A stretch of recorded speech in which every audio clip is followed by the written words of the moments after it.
ప్రజలలో ఆధ్యాత్మిక భావాల వ్యాప్తికి కృషి చేస్తున్న వ్యక్తి, ఒక మహాశక్తి బ్రహ్మశ్రీ మల్లాది చంద్రశేఖర శాస్త్రి గారు.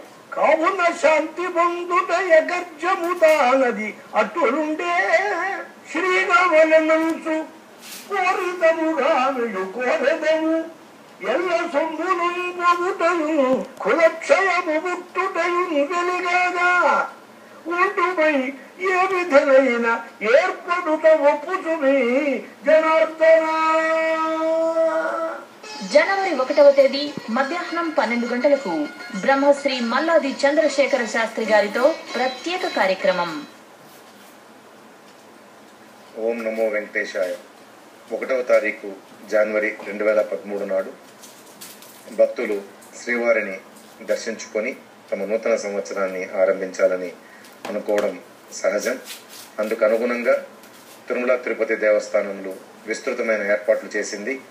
ఇందులో ప్రధానమైనది మనకు కాలినడకన వచ్చేటటువంటి యాత్రికులకు సంబంధించినది. కాలినడకన వచ్చే యాత్రికులు అందరికీ కూడా దివ్య దర్శనము ఏర్పాటు చేయలేము కాబట్టి 15,000 మందికి దివ్య దర్శనం క్యూ లైన్లో ప్రవేశం కల్పించాలని నిర్ణయం తీసుకోవడం జరిగింది. అందుకు అనుగుణంగా 31వ తారీఖు మధ్యాహ్నం నుంచి గాలిగోపురం, శ్రీవారి మెట్టు మార్గాలలో వెళ్తున్నటువంటి భక్తులకు టోకన్లు అందజేయబడుతుంది. ఈ టోకన్లు 15,000 వరకు మాత్రమే పరిమితం చేయబడుతుంది. ఆ తర్వాత కాలినడకన వెళ్ళు భక్తులు సర్వదర్శనంలోనే దర్శనం చేసుకోవాలని చెప్పేసి కూడా భక్తులకి విజ్ఞప్తి చేస్తున్నాము.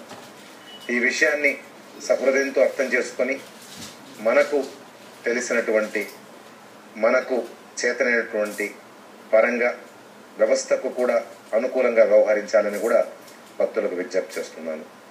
అందరికీ తెలియజేయాలనుకున్నటువంటి విషయం ఏమంటే, భగవంతుడు అనంతమైన శక్తిమంతుడు. కానీ భగవంతుని సంస్థ, భగవంతుని పేరుతో ఉన్న ధార్మిక సంస్థను నడుపు వ్యక్తులకు పరిమితులు ఉంటాయి. మా శక్తి సామర్థ్యాలకు పరిమితులు ఉంటుంది.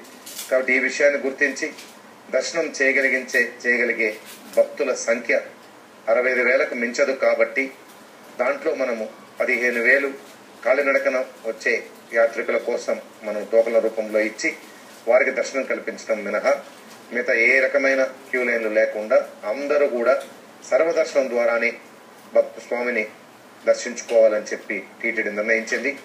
300 రూపాయల ప్రత్యేక ప్రవేశ దర్శనం కూడా 1వ తారీఖు నాడు పూర్తిగా రద్దు. అటువంటి టికెట్లు ఏవి కూడా ఇవ్వబడవు. రాబోయే రోజులలో విశేష దినాలలో భక్తులందరూ కూడా సర్వదర్శనం మార్గానే దర్శనం చేసుకునే దిశగా అడుగులు వేయాలని కూడా టీటీడీ భావిస్తోంది. ఈ విషయాన్ని భక్తులందరూ కూడా అర్థం చేసుకొని సహృదయంతో సహకరించాలని కూడా కోరుకుంటున్నాము. భగవంతుణ్ణి దర్శించుకోవడానికి వస్తున్న భక్తుని మనస్తత్వము ఎక్కువ సాత్వికత చింతనతో కూడి ఉండాలి. కాబట్టి ఎటువంటి ఆందోళనకు ఆదుర్దాకు గురి కాకూడదని, ఇక్కడ ఉన్నటువంటి ఈ వ్యవస్థను నడుపుతున్నటువంటి వారు ఎవరు కూడా ఎవరి పట్ల ప్రత్యేకమైన ప్రేమను, వివక్షను చూపడం లేదని కూడా భక్తులు గమనించి మనము ఏర్పాటు చేసుకున్న పద్ధతిలో అందరం కూడా సర్వదర్శనం ద్వారా స్వామివారిని దర్శించుకోవాల్సిందిగా కూడా కోరుకుంటున్నాను.